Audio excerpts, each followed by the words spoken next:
Everyone, welcome back to my YouTube channel. আজ আমি চলে এসেছি আরেকটি নতুন ব্লগ নিয়ে। ব্যাংককের লাস্ট ব্লগে আমরা গেছিলাম সিয়াম মলে। সেখানে আমরা করেছিলাম ক্যান্ডেল লাইট ডিনার এবং ওখানে চাওফেরিয়া রিভার ক্রুজকে আমরা এনজয় করেছিলাম। এর পরের ব্লগে আমরা দেখাতে চলেছি ব্যাংককের সবথেকে মোস্ট আকর্ষণীয় জায়গা, সেটা হচ্ছে সাফারি ওয়ার্ল্ড এবং মেরিন পার্ক।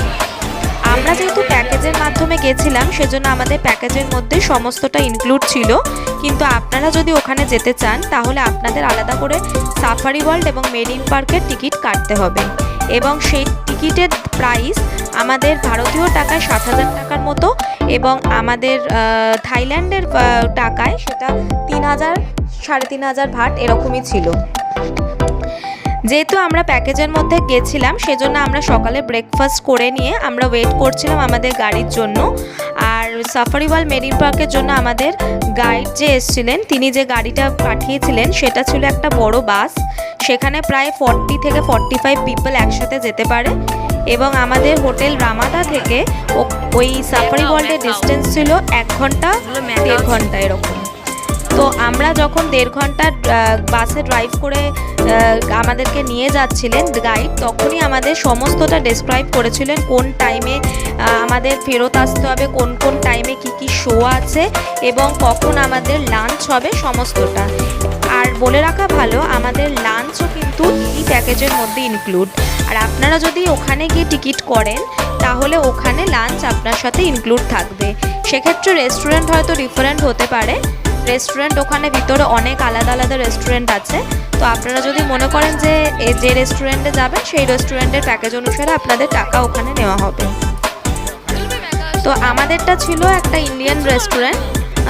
শুধু ইন্ডিয়ান বললে ভুল হবে, ওখানে সব ধরনের খাবারই ওখানে অ্যাভেলেবেল ছিল, কিন্তু ওটা মেনলি ইন্ডিয়ান রেস্টুরেন্ট ছিল। তো সেই প্যাকেজটা আমাদের ট্যুর গাইড ওর মধ্যে ইনক্লুড করে রেখেছিল।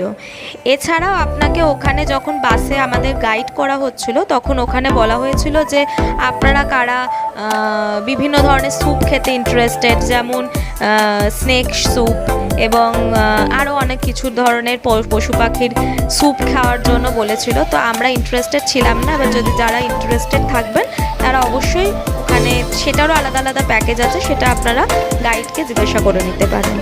এরপর যখন আমরা বাস থেকে নামলাম তখন আমাদের গাইড আরেকজন গাইডকে ওখানে ইনস্ট্রাকশন দেওয়া হলো যে আমাদেরকে পুরো সাফারি ওয়ার্ল্ড আর মেরিন পার্ক ঘুরিয়ে দেখাবে। আর সাফারি ওয়ার্ল্ড মেরিন একদিনে ঘুরতে সবাই পারে না, কিন্তু আমরা লাকিলি ঘুরতে পেরেছিলাম। তার একটাই কারণ ছিল, যখন আমাদেরকে বাসে ডেসক্রাইব করা হয়েছিল যে টাইমিংগুলো, সেই টাইমিংগুলোতে আমরা ওখানে এন্ট্রি নিয়েছিলাম। তার ফলে আমরা প্রত্যেকটা শো এবং সাফারি ওয়ার্ল্ডের ইচ অ্যান্ড এভরিথিং আমরা দেখতে পেরেছি।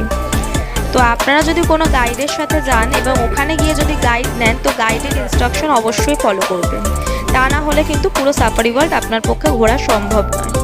তো আমরা যখন ওখানে গিয়ে পৌঁছাই তখন একটা প্ল্যাকার্ড ধরে একজন গাইড ওখানে দাঁড়িয়েছিলেন যে এই টাইমে কি শো হবে। আমরা যখন পৌঁছাই তখন 11টা ছিল, তখন ওখানে একটা মাঙ্কি শো ছিল।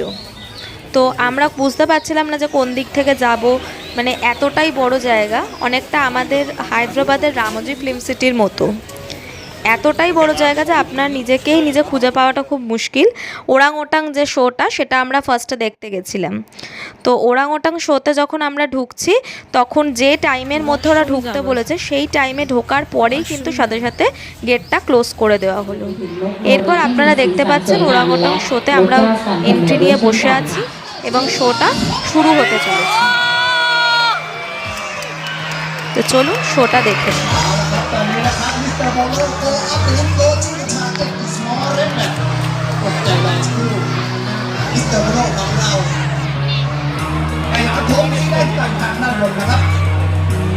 আর এটা কিন্তু সাফারি ওয়ার্ল্ড ট্যুরটায় এইটাই কিন্তু মেন আকর্ষণ। আপনারা অবশ্যই ব্যাংককে গেলে এই শোটা মিস করবেন না এবং এই জায়গাটিও মিস করবেন না। এটা টোটালটাই খুব ভালো, আপনাদের খুব ভালো লাগবে সারাদিনের ট্যুর ওটা।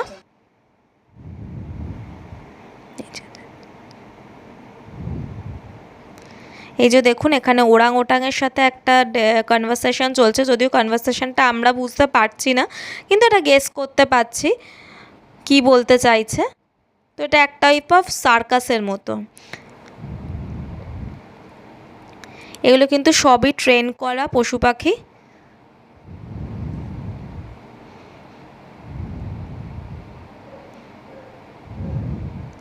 শোটা খুবই মজাদার ছিল, আমাদের সবারই খুব ভালো লাগছিলো। আর প্রত্যেকটা শোয়ের টাইমিং মিনিমাম 15 মিনিটস করে ছিল। শুধু ডলফিন শোটা একটু বেশি টাইমিং ছিল।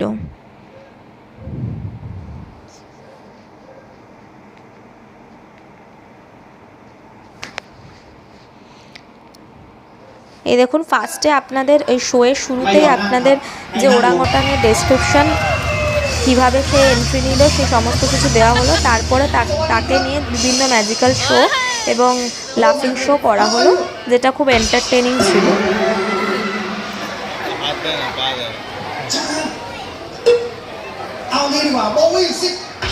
আপনাদের সাথে শোটা আমি শেয়ার করছি।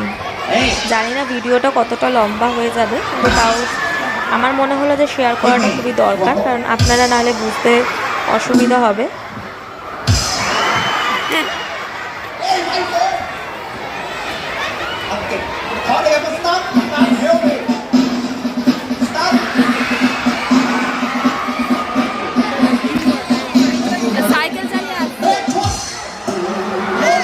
চলুন আমাদের এই শোটা কমপ্লিটের পথে।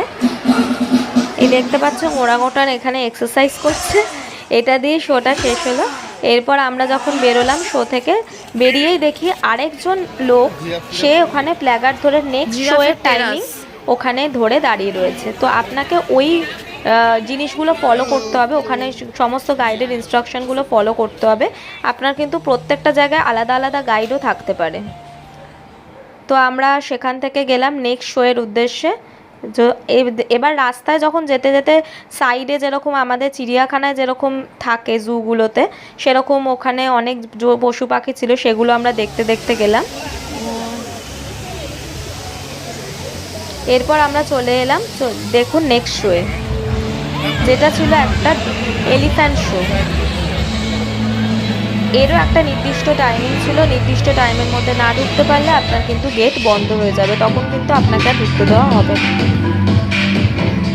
তো চলুন আমরা এই শোটাও দেখি।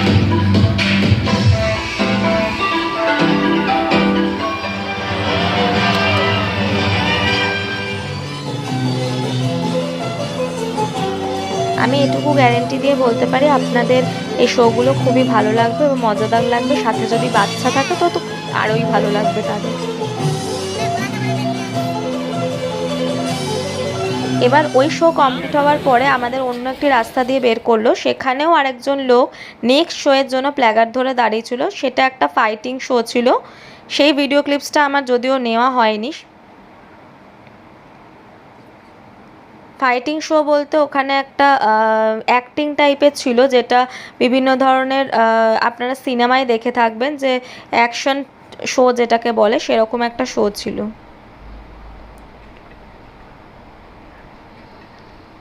ক্যাপ্টেন আমেরিকার শো ছিল ওটা একটা। এরপর আমরা এখানে বিভিন্ন শর্ট ভিডিওগ্রাফি করতে শুরু করলাম।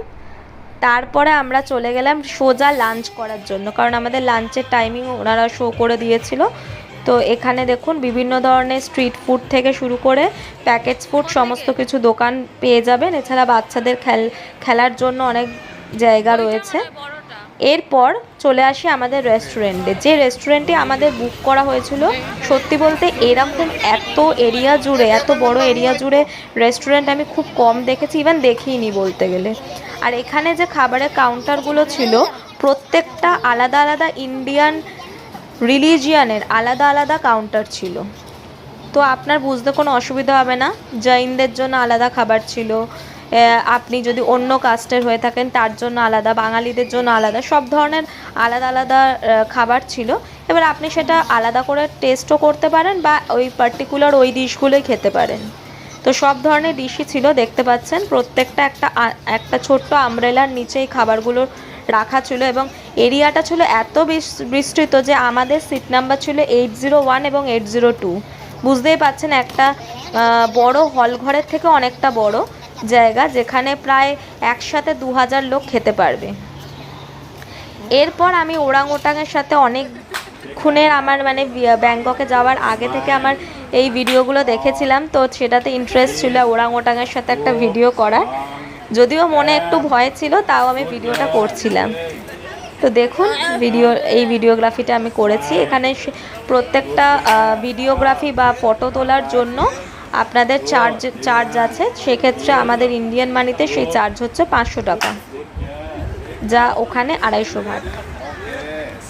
এছাড়া ম্যাকাওর সাথে আপনারা ছবি তুলতে পারেন, এবং ওখানে একটা বাঘের বাচ্চা আছে, তার সাথেও ছবি তুলতে পারেন। সেগুলো আলাদা আলাদা প্রাইস আছে। এরপর আমাদের লাঞ্চ কমপ্লিট হওয়ার পর আমরা চলে গেলাম সোজা ডলফিন শোতে, যেটা থাইল্যান্ডের সবথেকে ফেমাস শো।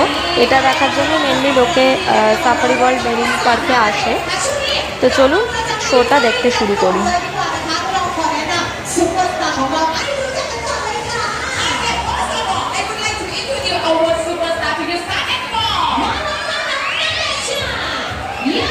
আশা করছি আপনাদের খুব ভালো লাগবে।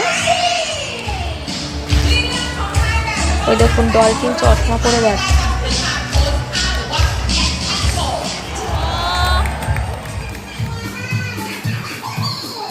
আমি একটা জিনিস দেখলাম যে সাফারি ওয়ার্ল্ডে এত ভালোভাবে জীবজন্তুদের ট্রেন করা হয়েছে, যেটা আমাদের ইন্ডিয়াতে হয়তো পসিবল না, এত ভালোভাবে ট্রেন করা।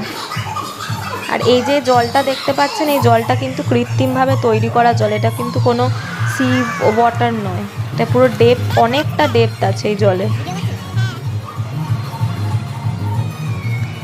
আর এখানে যে ট্রেনাররা রয়েছে তারা ওই ডিপ জলের মধ্যে সুইম করছিল এই ডলফিনগুলোর সাথে।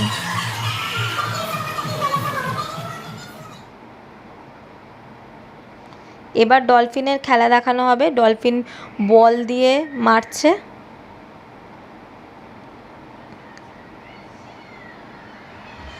এবার ডাইভিং, একসাথে দেখুন ডাইভ করছে। এইভাবে ওদেরকে ট্রেন করা হয়েছে। এবার আমরা নেক্সট শোয়ে চলে এসেছি, যে শোটা হলো সিলফিশের শো। এটা আমার খুব মিষ্টি লেগেছিল সিলফিশগুলোকে দেখে। এই প্রথমে ওদেরকে একটা ইন্ট্রোডাকশন দেওয়া হচ্ছে, দেখুন হ্যান্ডশেক করছে। পুরো টোটাল জিনিসটা ইন্ট্রোডাকশনে বুঝিয়ে দেওয়া হচ্ছে। তারপরে আপনাদের ওখানে ওদের খেলা শুরু হবে।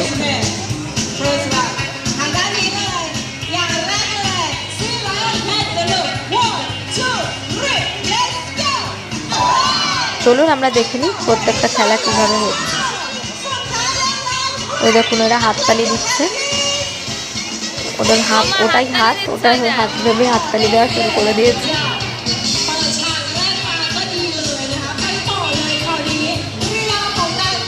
আমি সিলফিশকেই ফার্স্ট টাইমই দেখলাম।